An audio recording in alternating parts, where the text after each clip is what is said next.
And we're back, guys. Okay, now that I got everything set up on the tandems, hopefully. Okay. The next thing I want to do is do my pre-trip inspection, but right now I need to find which direction am I going to.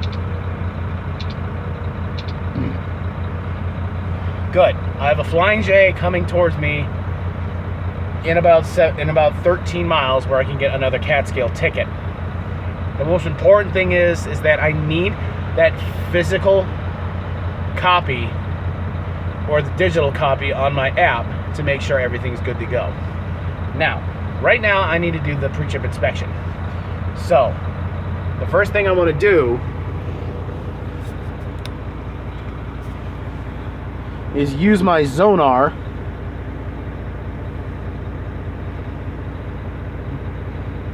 and click all these little buttons. There's this yellow one which will start everything.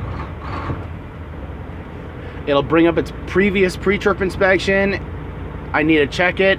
I need to put in the mileage of my current current mileage. And after I'm done with that, each and every one of these little black knobs that are similar to the yellow one are what pulls up on what needs to be done. These two in here are all about all the permits and all the in-cab inspection areas. Now everywhere else, there's two on each side of the truck itself. There's two on the left side of the, you know what? I'm just gonna show you guys. So while I'm doing the pre-trip, your guys are gonna see it. Now I'm gonna have to put you guys down every once in a while to show where they needs to be. So just push it up. First thing I want to do, remove my Zonar and scan. Now, what this is doing is asking me to review my last inspection. Everything is good to go from the previous one, except for the trailer Zonar pre-trips sections. Unfortunately, the current trailer that I have does not have the knobs itself, so I had to manually put them in, but that's okay. It's just a little more time consuming, but I'm good with it. Now that I certified everything's good, I want to put in my mileage, 393,502. 393,502, which is my current mileage, and I want to hit continue. Now, it's asking me the tractor front, right side, and all of it. Inside cab and compliance. That compliance is all about the permits and everything else that is needed. So, I'm going to scan my first one. That little beep. I have my compliance. I have my emergency equipment, my IFTA, insurance, permits, registration, service due, and other. Since I got all that, I press mark all okay. Now, I think I'll be doing a little bit better with this once I get my GoPro back. Oh, crud. Yeah, that's right. I gotta get storage. Now, since I've scanned that one in, I'm gonna also be doing the inside cab. Scanned. The cab lighting, steering, horn, and both horns you want to have checked. So it's just basically the city horn and the air horn. Mirrors, windows, doors, handles, heat, defrost, AC, seat belts, everything that's inside here needs to be checked. So I marked that all okay.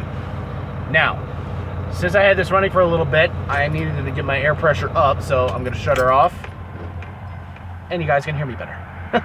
So, let's go on out. Sorry about that. And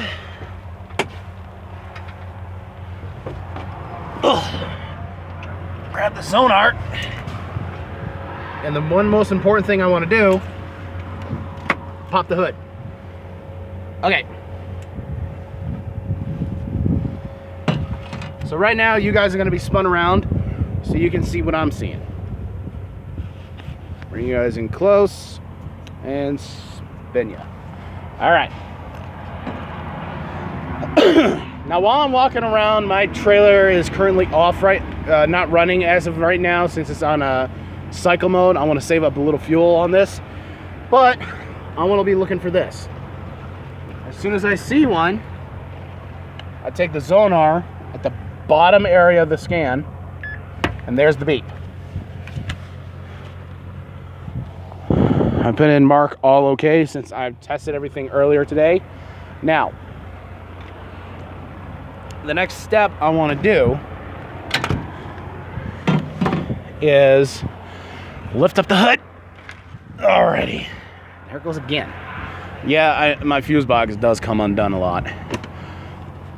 Need to get that checked. So, right now what I'm looking at is my automatic transmission engine. Everything seems to be okay.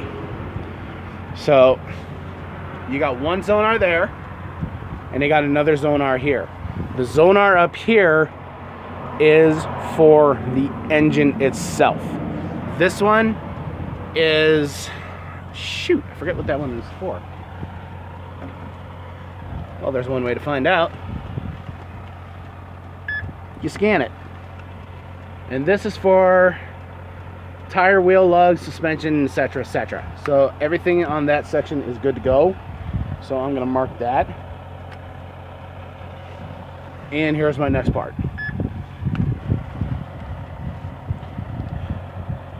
Oh, I take it back.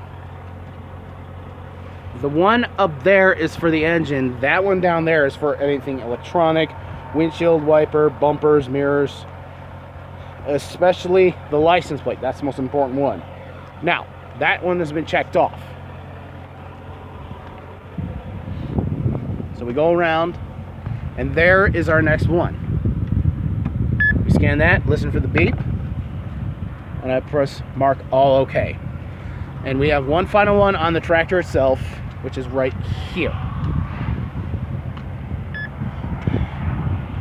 Tire change, etc., etc. Now, I'll get into tire change as when it gets closer and closer. Now, since this trailer does not have any of the sonar knobs, I'm gonna have to manually put that in. So, that's just basically what the pre-trip inspection is for this. It's very simple, very quick, but you need to have that 15 minutes or more in. The minimum is 15, the maximum is 30, in my perspective. So, hold on.